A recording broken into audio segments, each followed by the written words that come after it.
नमस्कार, India TV digital में आपका स्वागत है। आपके साथ मैं हूं गौनिका अरोड़ा। द टॉप स्टोरी में आज हम बात करेंगे पंजाब चुनाव की। ये पंजाब नहीं आसान, मैं इसलिए ये कह रही हूं क्योंकि पंजाब में इस वक्त जो सिचुएशन चल रही है वो ना तो आम आदमी पार्टी के लिए इस वक्त सही है, ना ही कांग्रेस के लिए और ना ही बीजेपी के लिए। वहीं बात शिरोमणि अकाली दल की करें तो उनके लिए तो फिलहाल ये राह बिल्कुल भी आसान नहीं है। ये चार पार्टियां इस वक्त पंजाब में लगातार अपनी जी जान लगा रही हैं, पंजाब चुनाव को जीतने की कोशिश कर रही हैं। लेकिन सबसे पहले बात हम पंजाब में कांग्रेस की करेंगे। कांग्रेस जिसमें इस वक्त इतना अंदरूनी कलह चल रहा है कि अपने आप अपनी पार्टी को ही नहीं संभाल पा रहे, तो पंजाब में चुनाव को कैसे संभालेंगे।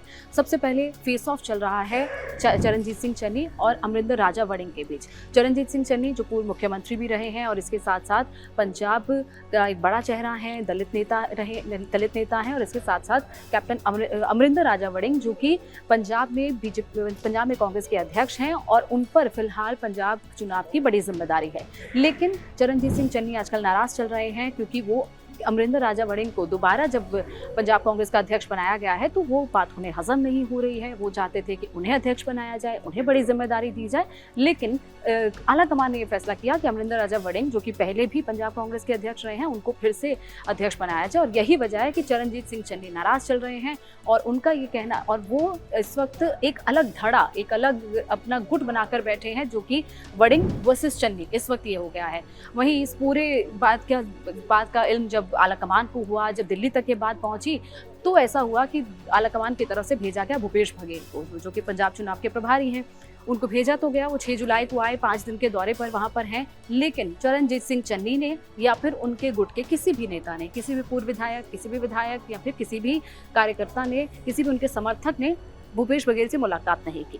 वो चले गए दिल्ली में आकर आलाकमान से मुलाकात करने के लिए यहाँ पर दिल्ली आ चुके हैं और पंजाब में इस वक्त चंडीगढ़ में भूपेश बघेल बाकी नेताओं से मुलाकात कर रहे हैं। अपनी पूरा मामला सुलझे कैसे? दरअसल चन्नी नाराज क्यों हैं? चन्नी ये चाहते थे कि उनको प्रदेश अध्यक्ष बनाया जाए और फिलहाल आलाकमान ने राजा वड़िंग को ही दोबारा से प्रदेश अध्यक्ष बनाया है। वहीं चरणजीत सिंह चन्नी को जो जिम्मेदारी दी गई है वो चुनाव प्रचार समिति का उनको अध्यक्ष बनाया गया है, उनको ये जिम्मेदारी दी गई, लेकिन चरणजीत सिंह चन्नी की नज़र प्रदेश अध्यक्ष बनने पर थी। वहीं अब 2021 में अगर आपको याद होगा तो किस तरीके से कैप्टन वर्सेस सिद्धू हो गया था, नवजोत सिंह सिद्धू और कैप्टन अमरिंदर सिंह किस तरीके से आमने सामने हो गए थे। क्या ये वही रिपीट हो रहा है 2026 में? 2021 रिपीट हो रहा है, ये सवाल उठ रहे हैं। उस वक्त भी यही हुआ था, 2021 में सिद्धू और कैप्टन के बीच में खींचतान हुई थी, कांग्रेस को भारी नुकसान हुआ था, कांग्रेस सिर्फ और सिर्फ 18 सीटों पर सिमट गई थी। देखिए 2017 में जिस कांग्रेस ने 70 के करीब सीटें जीती थी, वो कांग्रेस सिर्फ और सिर्फ 18 सीटों पर 2021 में 22 में सिमट कर रह गई। और यही वजह है कि इस वक्त पूरा जो इस वक्त कांग्रेस के बीच में अगर पार्टी के अंदर ही ठीक नहीं चल रहा है तो कैसे चुनाव होगा। अब अगर बात करें 2017 की, 2017 में कांग्रेस ने 77 सीटें जीती थी, बीजेपी 3, आम आदमी पार्टी 20 और शिरोमणि अकाली दल 15 सीटों पर सिमट गई थी। तो ये तो इस वक्त कांग्रेस में जो सिचुएशन चल रही है उसकी हमने बात की, कैसे इसको संभाला जाएगा। प्रताप सिंह बाजवा वो भी लगातार मीडिएशन करने में लगे हुए हैं, लेकिन फिलहाल हालात सुधरते हुए नहीं दिख रहे हैं और अगर नाराजगी ऐसी ही चलती रही तो हो सकता है कि कांग्रेस को 2027 के चुनाव में भी इसका खामियाजा भुगतना पड़े। अब हम बात करेंगे आम आदमी पार्टी की। आम आदमी पार्टी जो इस वक्त पंजाब में सत्ता में है, इस वक्त पंजाब में अपने आप को मजबूत स्थिति में समझ रही है। दिल्ली से अरविंद केजरीवाल की विदाई होगी, उसके बाद अब अरविंद केजरीवाल का जो फोकस है वो भी पंजाब पर है। भगवंत सिंह मान वो तो पंजाब के मुख्यमंत्री हैं ही, वो तो लगातार चुनाव की तैयारी कर ही रहे हैं, लेकिन वो भी विवादों में घिरे हुए हैं। उन पर जिस तरीके से बेअदबी के आरोप लगे हैं, बेअदबी का जो वीडियो सामने आया है उस पर भी अकाल तख्त ने उनको बेअदबी के लिए कहा, उनको गुरु विरोधी घोषित कर दिया। तो ये सारी सिचुएशंस इस वक्त पंजाब में आम आदमी पार्टी के अगेंस्ट हो रखी हैं। इसके अलावा विपक्ष कई मुद्दे उठा रहा है। विपक्ष ये कह रहा है कि नशे के कारोबार को और बढ़ा दिया है आम आदमी पार्टी ने, इस वक्त पंजाब के युवाओं को नशे की लत लगा दी है। इसके साथ साथ पंजाब में कर्ज बढ़ा दिया है, 47 लाख करोड़ रुपए इस वक्त पंजाब पर कर्ज है। तो ये सारे मुद्दे हैं जिन पर आम आदमी पार्टी को लगातार कांग्रेस और बीजेपी घेरने की तैयारी में है।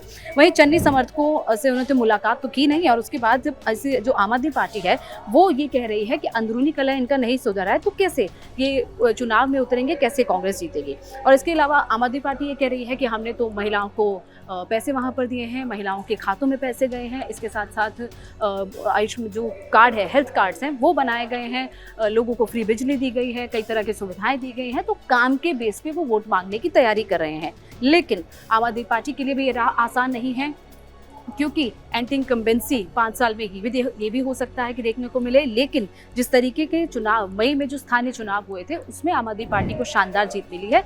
ऐसे में हो सकता है कि आम आदमी पार्टी 2027 में फिर से रिपीट कर जाए। लेकिन इसमें तीसरा एक और फैक्टर आ जाता है, वो है बीजेपी। आपको सुनकर हैरानी हो रही होगी, पंजाब में बीजेपी कमाल तो कुछ कर नहीं पाई, फिर चाहे वो 2017 की बात हो या 2022 की बात हो। 2017 में तो बीजेपी ने फिर भी 3 सीटें जीती थी, लेकिन 2022 में बीजेपी सिर्फ 2 सीटों पर रह गई, क्योंकि उसके पहले हुआ था किसान आंदोलन। लेकिन बीजेपी अब पूरी कोशिश में है कि वो अपनी जमीन वहां पर तैयार करे, अपनी राजनीति को वहां पर मजबूत करे, और किस तरीके से वहां पर पॉलिटिकल मिशन पर बीजेपी लगी हुई है वो वहां पर जमीनी स्तर पर दिखाई दे रहा है।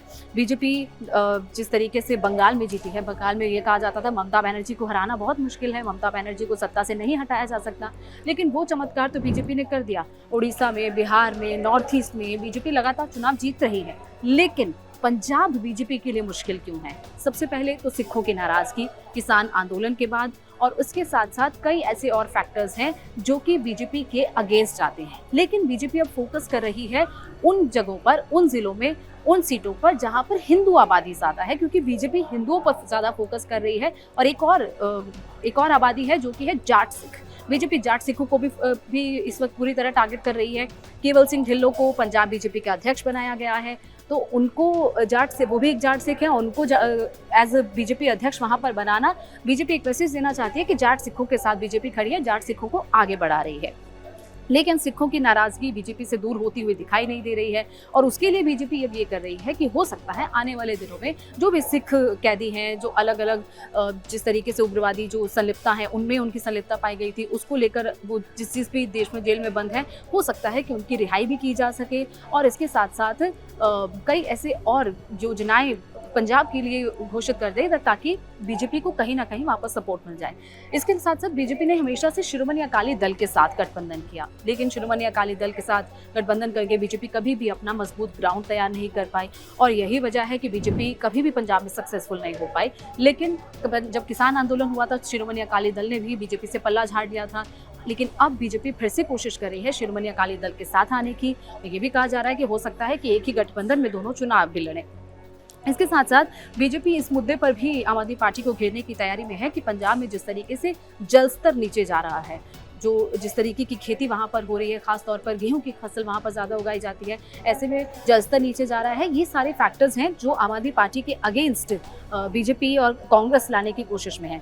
वहीं ये भी अब बात सामने आ रही है कि हो सकता है कि जैसे जैसे चुनाव का वक्त नजदीक आए, वैसे वैसे कांग्रेस के कई नेता बीजेपी में शामिल हो जाए। अगर ऐसा होता है तो कांग्रेस के लिए एक और बड़ा झटका है। एक तरफ चन्नी वर्सेस वणिंग तो चल ही रहा है, पार्टी वैसे ही 2 धड़ों में बटी हुई है, लेकिन दूसरी तरफ अगर बीजेपी में शामिल हो जाते हैं कांग्रेस के कई नेता, तो ये भी कांग्रेस के लिए एक बड़ा झटका है। हालांकि भूपेश बघेल वहां पर पहुंचे थे और उन्होंने क्लियर मैसेज दे दिया कि जो आला कमान ने किया है वही रहेगा, अमरिंदर राजा वड़िंग ही पंजाब कांग्रेस के अध्यक्ष रहेंगे। तो ये मैसेज तो चरणजीत सिंह चन्नी को क्लियर हो गया है, लेकिन उनके समर्थक ये भी चाहते हैं कि उनको सीएम का चेहरा घोषित किया जाए। तो ये सारी मांगे फिलहाल आला कमान के सामने, यानी कि राहुल गांधी और सोनिया गांधी के सामने रखी तो गई हैं, लेकिन अभी तक आला कमान का कोई रिएक्शन नहीं आया। अभी सिर्फ और सिर्फ भूपेश बघेल को वहां पर भेजा गया है कि वो वहां जाकर समझौता करा दे। इसके अलावा बीजेपी ने नायब सिंह सैनी को भी मैदान में उतारा। वो पिछले कई महीनों से लगातार उनको हमने देखा है, उनकी वेशभूषा में बदलाव आया है। वो हरियाणा के सीएम हैं, लेकिन वो पगड़ी पहने हुए कई मौकों पर दिखाई देते हैं। वो पगड़ी पहने हुए कई बार पंजाब में चुनाव प्रचार करते हुए दिखाई देते हैं, कई मौकों पर सभाओं को संबोधित करते हुए दिखाई दे रहे हैं। पंजाब में बीजेपी के नेताओं से मिलते हैं, वहाँ पर मुलाकात करते हैं। तो और इसके साथ साथ उन्होंने पंजाबी बोलनी भी सीख ली है। वो कई बार कई मौकों पर पूरी पंजाबी वेशभूषा में और पंजाबी कल्चर में ढले हुए दिखाई देते हैं। तो क्या नायब सिंह सैनी भी एक बड़ा फैक्टर हो सकते हैं? ये आने वाले वक्त में देखना होगा।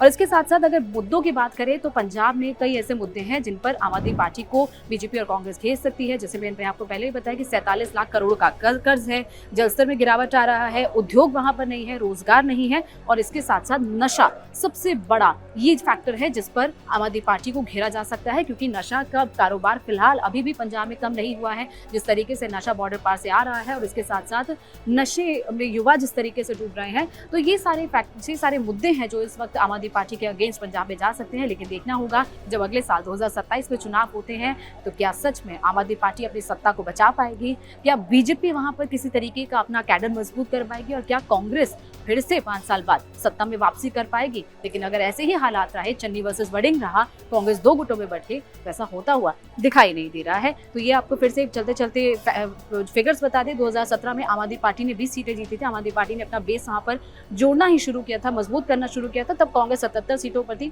शिरोमणि अकाली दल 15 सीट पर और बीजेपी सिर्फ 3 सीटों पर। लेकिन 2022 में ये पूरी तरह पलट गया। आम आदमी पार्टी 92 सीट पे आ गई, कांग्रेस 18 सीट पे, बीजेपी 2 सीट और शिरोमणि अकाली दल 3 सीट पर आ गई। तो ये वो पूरा हमने आपके सामने टैली भी रखी है। अब देखना होगा कि जब 2027 यानी कि अगले साल की टैली इसमें देखने को मिलती है तब क्या होगा। फिलहाल के लिए इतना ही। द टॉप स्टोरी में किसी नए मुद्दे के साथ हाजिर होंगे। फिलहाल के लिए शुक्रिया।